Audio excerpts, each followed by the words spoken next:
एक गांव था, नाम था ढोलकपुर। बड़ा ही शांत और सुंदर गांव था।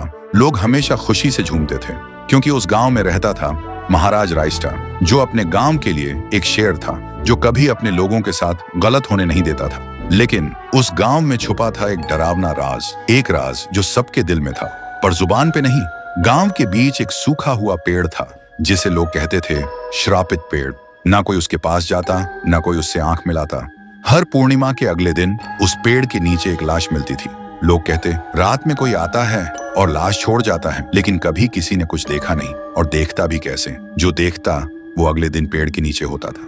एक दिन रायस्टार ने ठान लिया, बस अब और नहीं, इस राज का अंत मैं ही करूंगा, क्योंकि ढोलकपुर का नाम मिट्टी में मिल रहा था। फिर एक पूर्णिमा की रात रायस्टार चुपके से जाकर पेड़ के पास बैठ गया। रात के 2 बजे एक आवाज आई, ठुंग ठुंग ठुंग ठुंग ठुंग ठुंग ठुंग ठुंग ठुंग सहूर।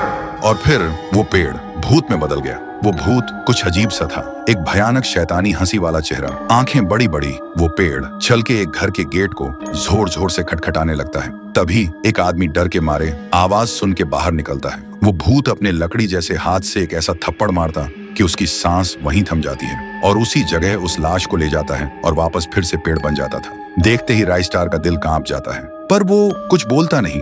सुबह लोग भीड़ में जमा हुए और रायस्टार ने पहली बार उस पेड़ से बात करने की कोशिश की। पेड़ के अंदर से एक आवाज निकली, क्या तुम सब भूल गए मुझे? रायस्टार बोलता है, तू कौन है?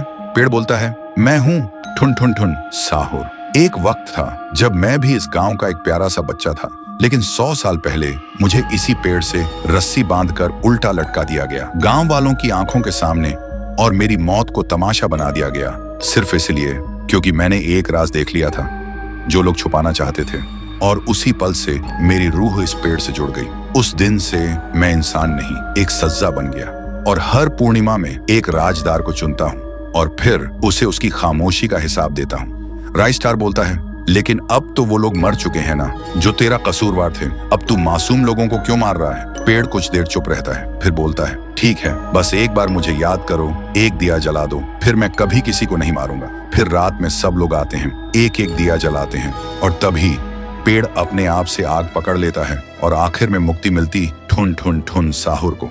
उस दिन के बाद गांव में कभी कोई लाश नहीं मिली। हर पूर्णिमा में लोग एक दिया जलाकर उसकी यादों को जिंदा रखते हैं, क्योंकि अगर भूल गए तो सपने में एक आवाज सुनाई देती थी, ठुंग ठुंग ठुंग ठुंग ठुंग ठुंग ठुंग ठुंग ठुंग सहूर।